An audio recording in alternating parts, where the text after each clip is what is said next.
अस्सलाम वालेकुम, welcome to Ehsan public school. आज का हमारा टॉपिक है कि स्टूडेंट एग्ज़ाम में फ़ेल होने की वजूहत क्या-क्या होती हैं। अगर स्टूडेंट एग्ज़ाम में फ़ेल हो जाता है, तो 90% स्टूडेंट्स एग्ज़ाम में फ़ेल इसलिए नहीं होते, उनको नहीं आता, बल्कि इसलिए फ़ेल होते हैं कि वो कॉमन मिस्टेक्स कर देते हैं।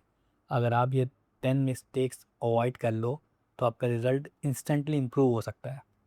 तो देखिए सबसे पहले क्या है, सबसे पहला पॉइंट है हमारे पास प्रॉपर प्लानिंग ना करना, विदाउट टाइम टेबल स्टडी करना, कितनी देर में कितने सवाल याद करने हैं, पहले fill in the blanks true false करने हैं, पहले सारा शॉर्ट आपने याद कर लेना है।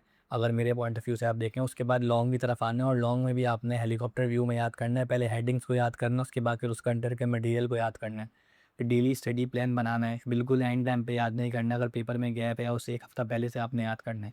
सेकंड हमारा पॉइंट है, सिर्फ रट्टा नहीं लगाना है, आपने क्रैमिंग नहीं करनी है, आपने समझे बगैर याद नहीं करना है, एग्ज़ाम में भूल जाओगे। कॉन्सेप्ट को समझो, हल्का सा रिवाइज़ करो, मोबाइल से थोड़ा-सा मीनिंग निकालो, डिक्शनरी से समझो, हल्का सा खुद से एफर्ट करोगे, सेल्फ स्टडी करोगे तो और अच्छे से याद हो जाएगा। और टीचर का लेक्चर ध्यान में रखो।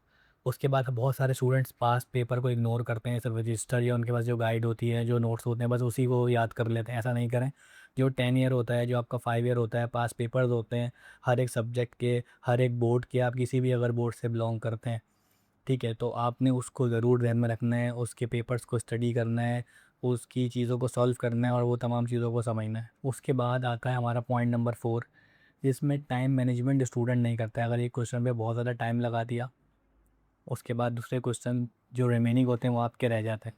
तो आपके पास लिमिटेड टाइम होता है एग्ज़ाम के अंदर, तो आपने लिमिटेड टाइम के अंदर इस तरह से बैलेंस रखना है तमाम क्वेश्चंस को, ताकि आप एंड तक टाइम से पहले 5 से 10 मिनट पहले अपना पेपर कर लो, बल्कि 20 मिनट पहले पेपर कर लो, ताकि आपको रिकॉल करने का, रिवाइज़ करने का भी मौका मिल जाए। उसके बाद बात करते हैं जो कि बहुत इंपॉर्टेंट पॉइंट है, प्रेजेंटेशन ख़राब होना। प्रेजेंटेशन का मतलब ये होता है कि आपकी राइटिंग अच्छी नहीं होती है, जिसमें हेडिंग्स आपने प्रॉपर नहीं डाली होती हैं, मार्जिन्स प्रॉपर नहीं होती हैं, और उसके अलावा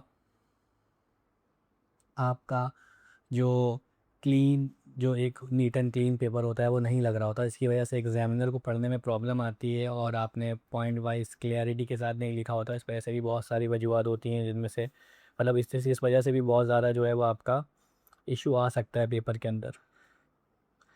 अब हमारा पॉइंट नंबर 6 है, क्वेश्चन को प्रॉपरली ना पढ़ना। बहुत सारे स्टूडेंट ऐसा करते हैं कि एक्सप्लेन और डिफ़ाइन में फ़र्क होता है। डिफ़ाइन में सिर्फ डेफिनेशन है, एक्सप्लेन में फिर आप उसके कैरेक्टरिस्टिक्स भी बताते हैं, टाइप्स भी बता देते हैं, एक्सप्लेन अच्छे तरीके से कर देते हैं डिटेल में। तो आंसर को रॉन्ग तरीके से ले जाना, तो क्वेश्चन को एक दफ़ा या 2 दफ़ा पढ़ो अगर आपके पास टाइम है तो। उसके बाद हमारा पॉइंट नंबर 7 है, रिवीजन ना करना। लास्ट टाइम पर रिव्यू करना लाज़मी इंपॉर्टेंट होता है। आपने 10 से 15 मिनट का रिवीजन लाज़मी करना है। पॉइंट नंबर 8 है हमारा, ओवर कॉन्फिडेंस या अंडर कॉन्फिडेंस। मतलब आपने बहुत ज़्यादा, या तो बच्चे कहते हैं, बहुत से बच्चे आपने ऐसे देखे होंगे जो बोलते हैं मुझे सब आता है, और पेपर के टाइम पे बिल्कुल ब्लैंक हो जाते हैं। और बहुत से बच्चे इतने ज़्यादा अंडर कॉन्फिडेंस हो जाते हैं जो बोलते हैं मुझसे होगा ही नहीं, मैं नहीं कर सकता, मुझे आता नहीं है, मैंने पढ़ा नहीं है, मेरी बेसिक्स मजबूत नहीं है, मैंने प्रीवियस ईयर्स में नहीं पढ़ा। तो आपने एक बैलेंस्ड माइंडसेट को लेके चलना है। उसके बाद ये पॉइंट भी बहुत इंपॉर्टेंट है, जो कि हमारा सेकंड लास्ट है, कि आप अपनी हेल्थ को इग्नोर करते हो। नींद नहीं लेना, पूरी रात ज़रूरत से ज़्यादा पढ़ना, एग्ज़ाम से पहले थक जाना, और उसके बाद फिर पेपर में आपकी वो एफ़र्ट, वो एनर्जी नहीं रहती जिसमें आप प्रॉपर तरीके से पेपर को प्रॉपर तरीके से सॉल्व कर सको। तो इसका ये है कि हेल्थ को कैसे आप प्रॉपर रख सकते हो, कि भाई आपने प्रॉपर नींद लेनी है और लाइट फूड का इस्तेमाल करना है, बहुत ज़्यादा हैवी फूड नहीं खाना है। लास्ट है हमारा, जो कि सबसे अहम होगा, मोबाइल डिस्ट्रैक्शन। आज के दौर में सोशल मीडिया का दौर है, 2026 चल रहा है, तो आप लोगों ने बहुत ज़्यादा इस पे फ़ोकस करना है। सोशल मीडिया को स्क्रॉल करते रहते हैं, ऑटोमेटिकली हमारा माइंड वहाँ पर जाता है। तो आपने फ़ोकस का ब्रेक लेना है, मोबाइल को एयरप्लेन मोड पे लगाकर एग्ज़ाम को बहुत अच्छे तरीके से पढ़ना है। तो आई होप आपको मेरी बातें समझ आई हों। ये 10 मिस्टेक्स हैं, अगर आप इसे अवॉइड कर लेते हैं तो आपका पेपर, आपका रिज़ल्ट ऑटोमेटिकली इम्प्रूव हो जाता है। सक्सेस सिर्फ मेहनत से नहीं, सही प्लान से, सही स्ट्रेटजी से आती है।